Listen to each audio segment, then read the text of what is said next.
amigos do Esporte em Debate, nós estamos juntos aqui na TV Assembleia, canal 9.2, TV Max, canal 17 e também na Sky 309.2.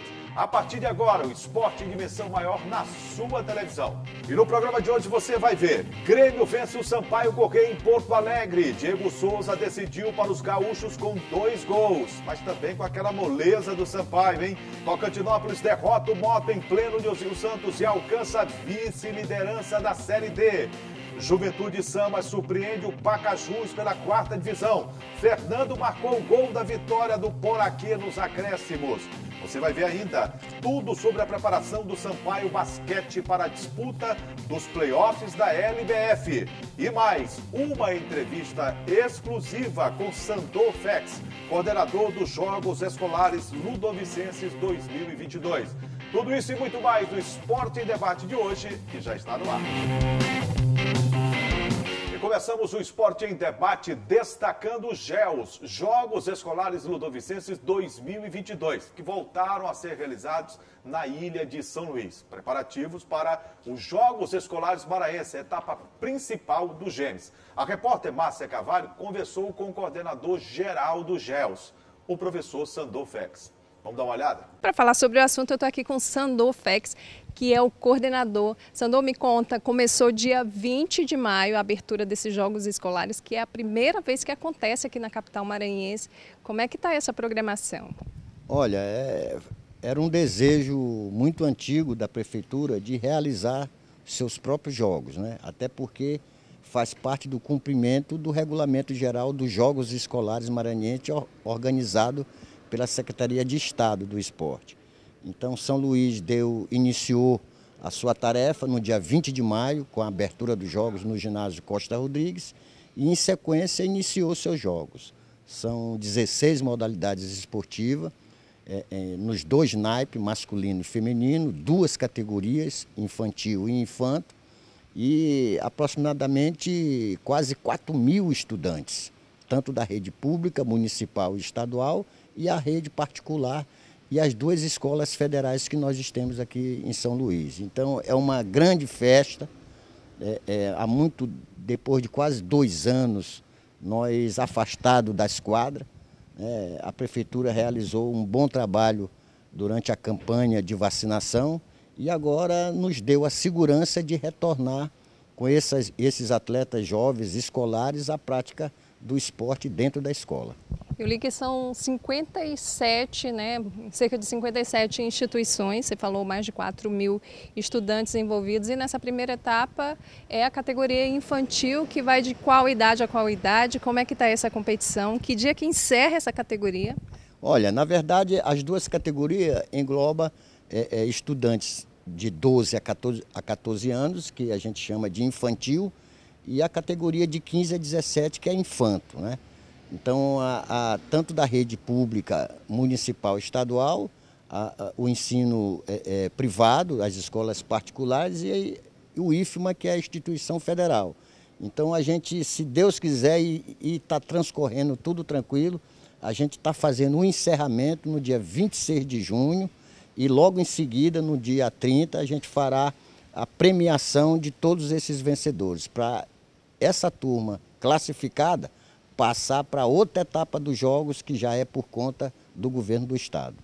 Agora, você falou nos 2 anos que a gente ficou parados, não é, por conta da pandemia, e essa turma está vacinada, ainda bem, só que a gente verifica que em alguns momentos a Covid está querendo dar sinal de retorno. A prefeitura está mantendo alguns protocolos, verificando a questão da vacina dos alunos. Como é que está esse cuidado? Olha, na verdade é uma preocupação nossa de 2 anos para cá. E esse ano, logicamente, com o avanço que houve da vacinação, nos foi dada essa segurança pela Secretaria Municipal de Saúde. Mas mesmo assim, nós fizemos as reuniões com as escolas para que realmente as escolas colocassem esses jovens na prática esportiva, aqueles que já estejam realmente em dias com suas vacinas. E a gente segue o protocolo que o governo do estado está seguindo desde o início da pandemia, né?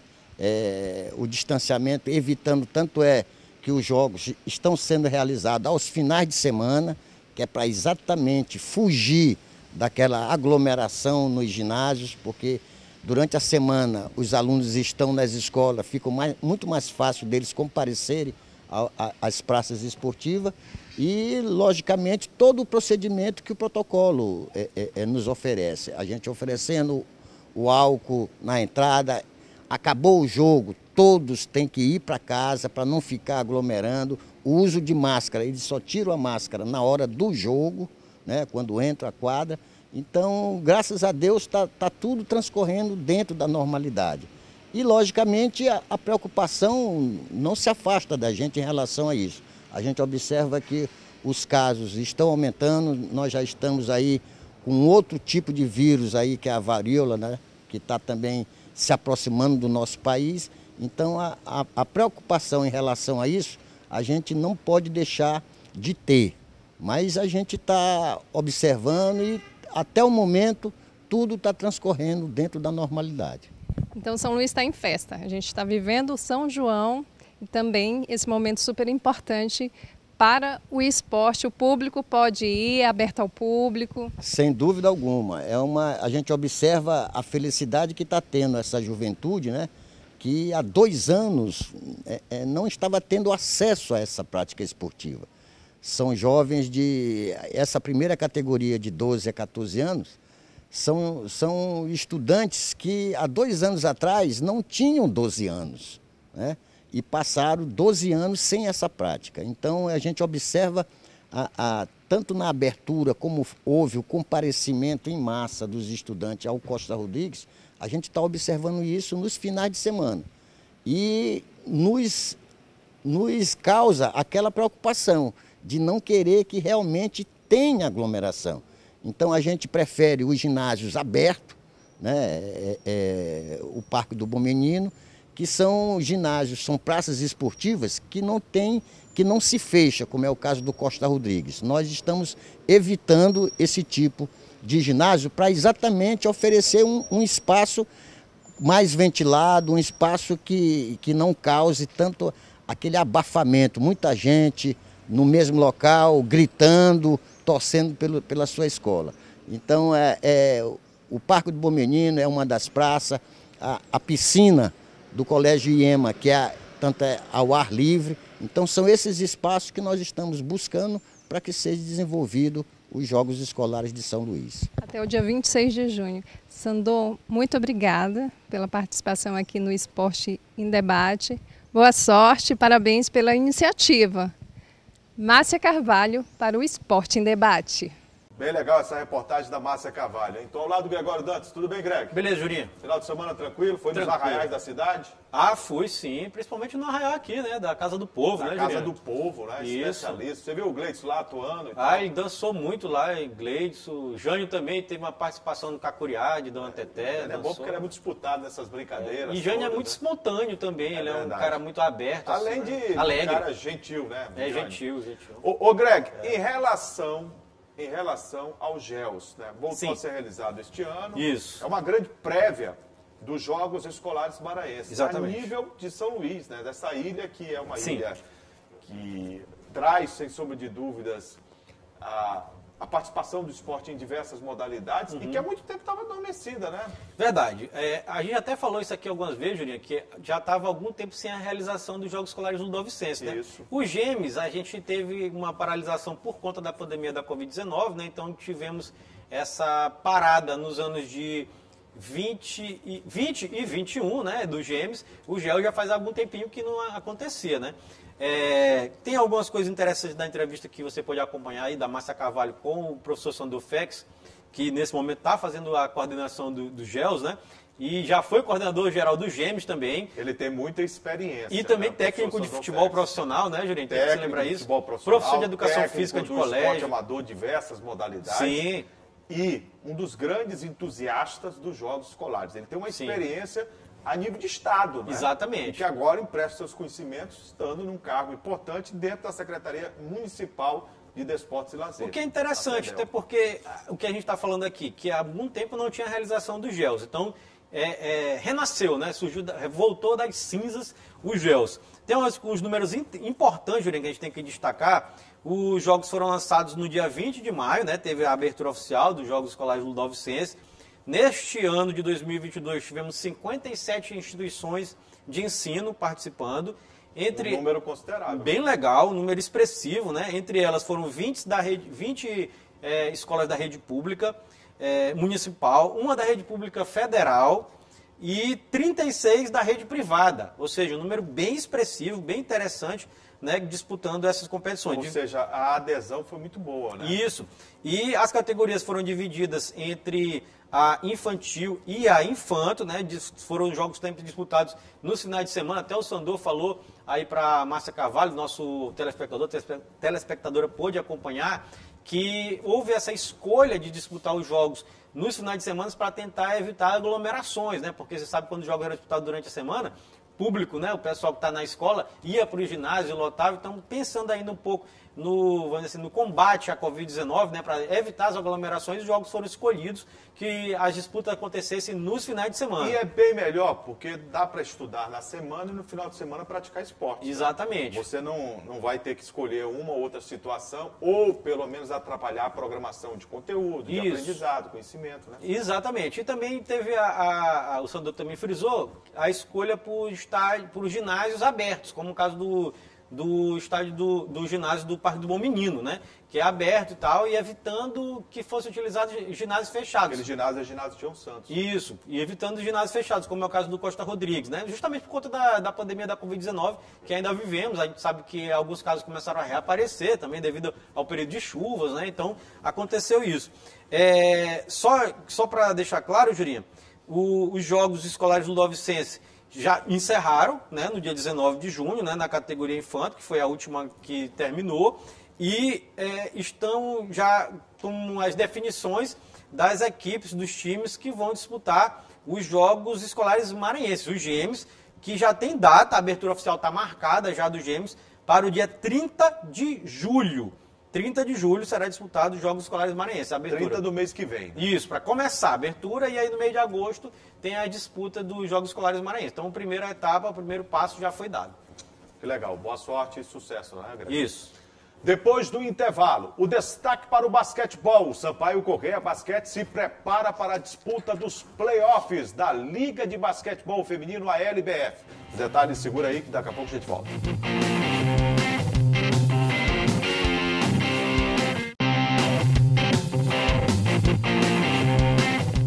Já estamos de volta com o Esporte em Debate. E agora vamos levantar a bola, porque vamos falar do Sampaio Corrêa Basquete, temporada 2022 da LBF. Tá chegando a hora da verdade, hein, gente? Depois da participação na fase de classificação, depois de garantir a segunda colocação na temporada regular da Liga de Basquetebol Feminino, LBF 2022, o Sampaio Basquete já está se preparando para os playoffs da competição nacional, com uma série melhor de 3, nas quartas de final contra o Sport de Recife. O primeiro jogo entre Sport e Sampaio Basquete está marcado para o dia 29 de junho, às 8 da noite, no ginásio Marcelino Lopes, no Recife. Enquanto a segunda partida acontecerá no dia 3 de julho, às 11 horas, no ginásio Costa Rodrigues. Caso seja necessário, um terceiro e decisivo duelo será disputado no dia 5 de julho, às 19h30, 7h30 da noite, também no ginásio Costa Rodrigues, pelo fato do Sampaio Basquete ter tido melhor campanha na primeira fase. Está definido, e pelo adversário e pelo que produziu até agora o Sampaio na LBF, dá para dizer o quê, Greg? Sampaio é favorito. Sampaio é favorito diante da equipe do esporte. Tem que deixar bem claro aqui para quem está acompanhando o nosso programa Esporte em Debate, né? O Sampaio, na verdade, ao lado do César Araraquara, são os dois favoritíssimos ao título da LBF. O Sampaio busca o seu tricampeonato, né? O SESI teve a melhor campanha da competição, Juliano, terminou na primeira colocação. Eu até separei aqui, ó. Teve 16 vitórias e em 18 jogos. Ela perdeu apenas 2 jogos. A equipe do Sampaio Corrêa teve 14 vitórias em 18 partidas, ou seja, perdeu 4 partidas. São 2 aproveitamentos excelentes. A gente lembra também que... Aí uma virtual decisão. de título, Sim. entre César, Araraquara e Sampaio Corrêa. Uma virtual decisão mesmo. São as duas melhores equipes, né? Então a gente não resta dúvida que elas já surgem como favoritas ao título. O Sampaio terminou na segunda colocação, como você falou, né? Foi o vice-líder. Pega o Sport, que terminou na 7ª colocação, né? Esse cruzamento olímpico entre as partidas. A gente destaca que o Sampaio tem direito são 3 jogos, aliás, no playoff, esse de quarta de final e de semifinal. Melhor de 3, porque se o Sampaio venceu os 2, primeiro não Exatamente. O primeiro jogo fora de casa e os 2 últimos jogos, em caso de necessidade do terceiro, sempre na casa do melhor classificado. Então, se o Sampaio ganhar lá em Recife e depois ganhar em São Luís, acabou, não tem necessidade do terceiro jogo. Já para a finalíssima da competição, da LBF, já muda, são 5 partidas, né? Com a vantagem de 3 jogos para quem teve melhor campanha. Então, é importante que o Sampaio elimine logo a equipe do Sport nesses 2 primeiros jogos e parta já para a semifinal da competição. Te destaca que o Sampaio já está em período de treino, né?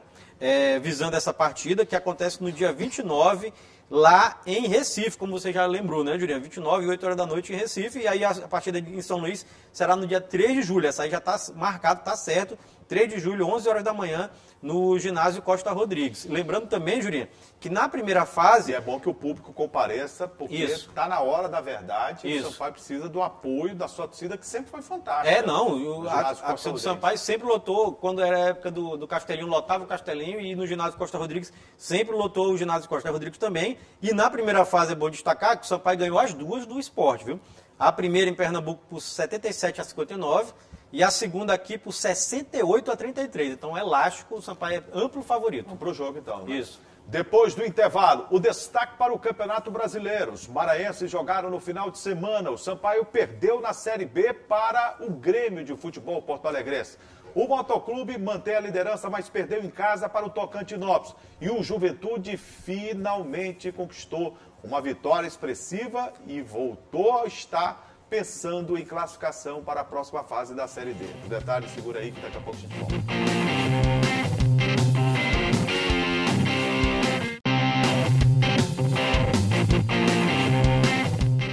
Agora o destaque para o futebol, o Campeonato Brasileiro da Série D. Jogando no Ceará, a equipe do Juventude conquistou uma vitória importantíssima na Série D, Grupo A2.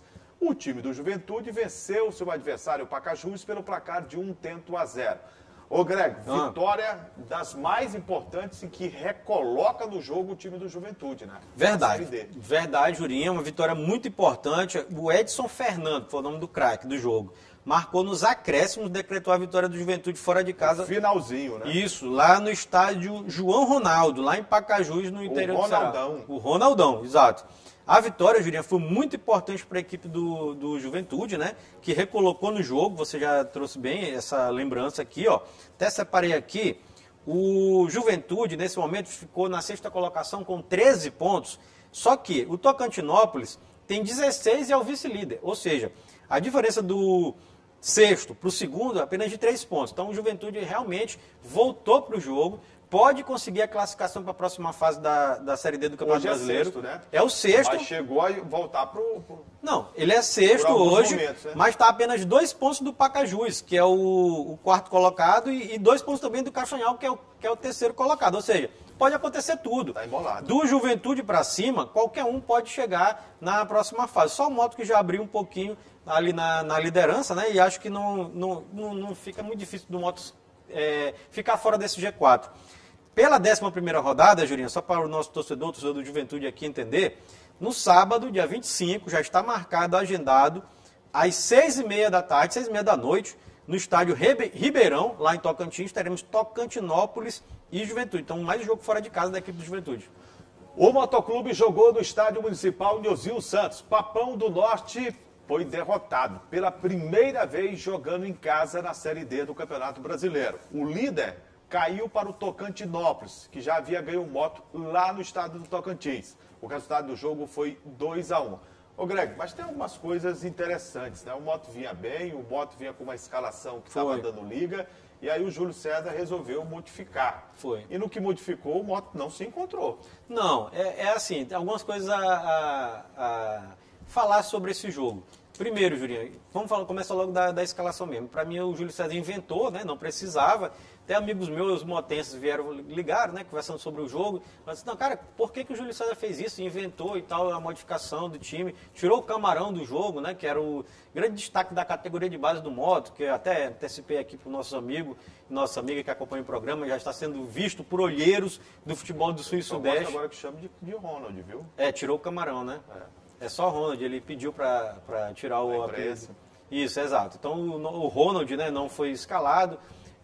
Foi o Léo Mi, né, que jogou no lugar do Ronald. Rapaz, marcou uma coíra pior do que o Gleidson Martins, vou te contar.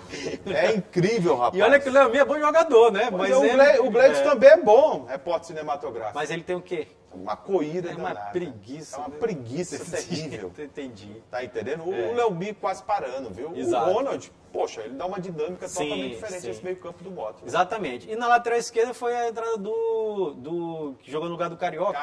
Caio Felipe jogou no lugar do Carioca. Então teve essas duas invenções que para mim prejudicaram o rendimento do Motoclube nessa partida diante da equipe do Tocantinópolis. O Moto sofreu 1-0. Isso. Entrou o Cleitinho, empatou o jogo. O Isso. Cleitinho, mas o Moto sofreu mais o revés e aí 2-1 foi o resultado. Isso, já no final do jogo. O Marcinho abriu o placar, né, para a equipe do Moto.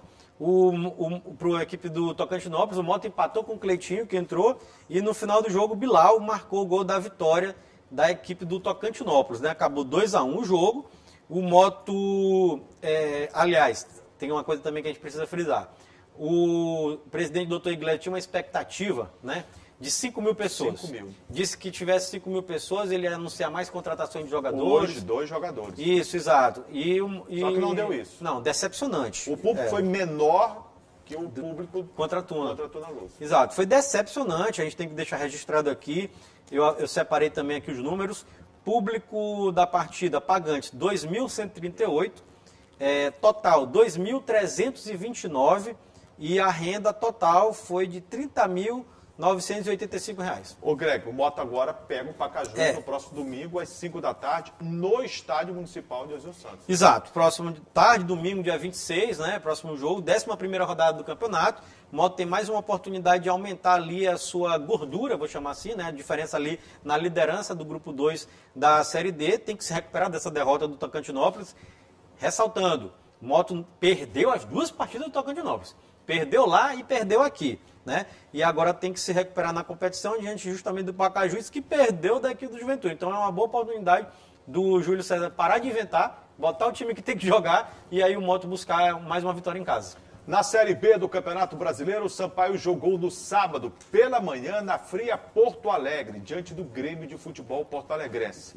O técnico Léo Condé, mais uma vez, abusou do número de volantes no meio-campo. As alterações processadas por ele na equipe, que não teve Pimentinha mais uma vez, não surtiram efeito positivo. O Sampaio, mesmo diante de um adversário que não é nenhuma das 7 maravilhas do mundo, embora tenha um grande nome, seja gigante no futebol brasileiro, mas não jogou essa bola toda, não. Mesmo assim, o Grêmio venceu com uma certa facilidade o Sampaio por 2-0. 2 gols do Diego Souza. Foi. O primeiro, inclusive, que moleza deu a defesa do Sampaio. Uma bola cruzada do lado esquerdo pelo Diego, passou por toda a extensão da pequena área. Cabeçaram na trave. O Bruno Alves testou na trave. No travessão. Voltou pro Diego. 2 jogadores estavam lá, entre eles o Catatal, não sei nem o que fazia ali. E o Diego, sozinho, debaixo do gol, cabeceou para botar no fundo do gol, fazendo 1-0. Foi. Aos 36 do primeiro tempo. E depois ele buscou o pênalti, né? Porque ele estava ali dentro da área e tentou um passe e o zagueiro do Sampaio estava com a mão estendida, a bola bateu. Foi o Nilson Júnior. Nilson Júnior, realmente foi mão, foi pênalti e o Diego Souza converteu, né? Então, assim, algumas coisas a pontuar, né, Jurinho? O time do Grêmio é um time que não tem não é essas coisas todas, né? O Sampaio tinha condições de fazer um jogo melhor contra a equipe do Grêmio. O jogo foi muito fraco, um jogo muito feio tecnicamente de se assistir, né? Domingo de manhã eu fiquei pensando, né? O cara lá em Porto Alegre, domingo de manhã, um frio danado que tá fazendo. E a torcida foi, né? Foi, deu 30 mil. 30 mil pessoas, né, na Arena do Grêmio. Mais de 1 milhão de renda. Exato. Até porque o Grêmio precisava voltar ao G4 da competição, conseguiu, o Grêmio estava fora do G4, conseguiu porque a equipe do Náutico empatou o jogo contra o Sport estava no G4 e acabou saindo já no final da rodada, porque o Náutico empatou no final, no jogo lá nos aflitos, e aí voltou e o Grêmio conseguiu ficar na 4ª colocação com 21 pontos. Agora, falando especificamente do Diego Souza, decidiu o jogo para o Grêmio, né? Ele fez o gol de cabeça, aproveitou, claro, uma falha total da defesa do Sampaio, né? Um erro de marcação. E o segundo gol é a sua especialidade, né? Ele bate pênalti muito bem, fez um gol de pênalti, cavou o pênalti, né? Que ele conseguiu o pênalti, cavou o pênalti, fez o segundo gol. Grêmio fraco. O Grêmio é fraco. O Grêmio não era para o Sampaio ter tanto aperreio diante do Grêmio, não. Por exemplo, a equipe do Cruzeiro é uma equipe boa. Equipe boa mesmo, o Sampaio jogou contra a equipe do Cruzeiro, mas é uma equipe realmente para cima, que jogou apertando. O Grêmio não, o Grêmio nem a oportunidade de gol teve uma do Luiz. Mas em ambos os jogos o Sampaio foi muito medroso. Isso, viu? Mas assim, contra o Grêmio, o Luiz Daniel fez duas defesas importantes, verdade, uma no primeiro tempo que ele pegou no chão aqui, cara a cara, e uma no segundo tempo e só. Agora, contra a equipe do Cruzeiro, não. O Sampaio foi pressionado o time o jogo inteiro. Agora, falando especificamente do Sampaio. O Sampaio decepcionou total. Léo Condé, para mim, errou, né? Ele escalou o time com Ferreira, André Luiz e Eloy. No papel, na intenção, né? Era fazer 3 volantes, com o Eloy um pouquinho mais adiantado, e 3 atacantes, né? Mas na prática não foi o que aconteceu, né, Juninho? O Sampaio, na verdade, fez 2 linhas de 4. Chamou muito o time do Grêmio pra dentro. Fez 2 linhas de 4. A intenção de deslocar o Mateuzinho como ponta direita, ela não existiu. Na verdade, o Mateuzinho fez uma dobra de lateral do lado direito com o Maurício, né? Eles ficaram... Só se defendeu. Isso, foram 2 linhas de 4 com o Mateuzinho na frente do Maurício e do lado esquerdo o Eloy jogando na frente do lateral esquerdo do Sampaio, né? E o Ferreira e o André Luiz ali no meio de campo com Catatal e Poveda na frente. Então o Sampaio se defendeu o jogo inteiro. Ainda teve algumas oportunidades de gol, mas muito tímido. O Poveda fez um chute ali, mas nada de perigo. E o Grêmio ganhou por 2-0 com facilidade, apesar da fragilidade da equipe do Grêmio. Em nenhum momento o Sampaio esboçou qualquer tipo de reação. Não esboçou, foi 2-0. O Grêmio não tem, como eu repito, não tem nada demais. E desse jeito aí vai ficar muito difícil o Sampaio conquistar a vitória lá fora. Essa que é a realidade. Jogando da forma que o Sampaio está jogando, medrosa, escalação com um monte de volante no meio 2 linhas de 4, muito tímido, sem ameaçar a equipe adversária. Sampaio tem O Sampaio é muito grande, o Sampaio tem uma tradição de fazer frente a Grêmio, a Cruzeiro, a Vasco, a Flamengo, a Botafogo, a Palmeiras, a São Paulo. O Sampaio nunca foi esse time medroso. O Sampaio está muito tímido jogando fora de casa. Tanto que tem uma das piores campanhas fora de casa, com apenas 1 ponto fora de casa. Perdeu todos os outros jogos e empatou 1. Essa é muito fraca a campanha fora de casa. Se o Sampaio planeja, que é o grande sonho, né, o objetivo do time, permanecer na Série B, claro que tem que fazer o que está fazendo, que é ganhar em casa. Isso aí está certo. Mas tem que começar a pontuar fora de casa, Juninho, senão fica difícil. Vai ficar complicado. Só para finalizar o assunto Série B, o Sampaio terminou a rodada, a 13ª rodada, na 10ª colocação, né? Ainda é uma posição interessante, né? Se a gente avaliar. Sem dúvida. Com 15 pontos. E o Grêmio terminou na 4ª. É bom lembrar o seguinte, o Náutico, que é o 17º, primeira equipe, na zona de rebaixamento, tem 13 pontos. 2 pontos apenas separam o Sampaio da zona de rebaixamento. 2 pontos, então está muito perto, está muito equilibrada a Série B, a gente vem falando isso, né? Pela 14ª rodada, teremos, Jurinha, na quinta-feira, dia 23, já marcado, Moisés Lucarelli, Campinas, 9h30 da noite, Ponte Preta e Sampaio. Próximo adversário do Sampaio. E tem que pontuar. Tem. Gente, chegamos ao final do Esporte em Debate. Obrigado a você pelo carinho da honrosa e indispensável audiência. A gente sempre se encontra toda segunda-feira, às 8 da noite, aqui na TV Assembleia. Ô Greg, os canais de interação para que o público possa participar, sugerir pauta. Pois é, o telespectador pode acompanhar nosso programa através do nosso canal de interação, que é o al.ma.leg.br/TV. Tem também o telefone da nossa redação, que é o 3269-3028, o WhatsApp passando aqui embaixo da sua tela. Um grande abraço, obrigado a você pelo carinho da audiência. Meu amigo Gleidson Martins, grande trabalhador, Jânio, né? Nosso amigo Bispo lá em cima, Frank, todo mundo aqui da TV Assembleia, um grande abraço. Frank tem que gravar, né? Ô Frank, aperta o play, viu, amigo? E o REC também. O REC. Um abraço. Até a próxima. Valeu, galera. Tchau. Tchau.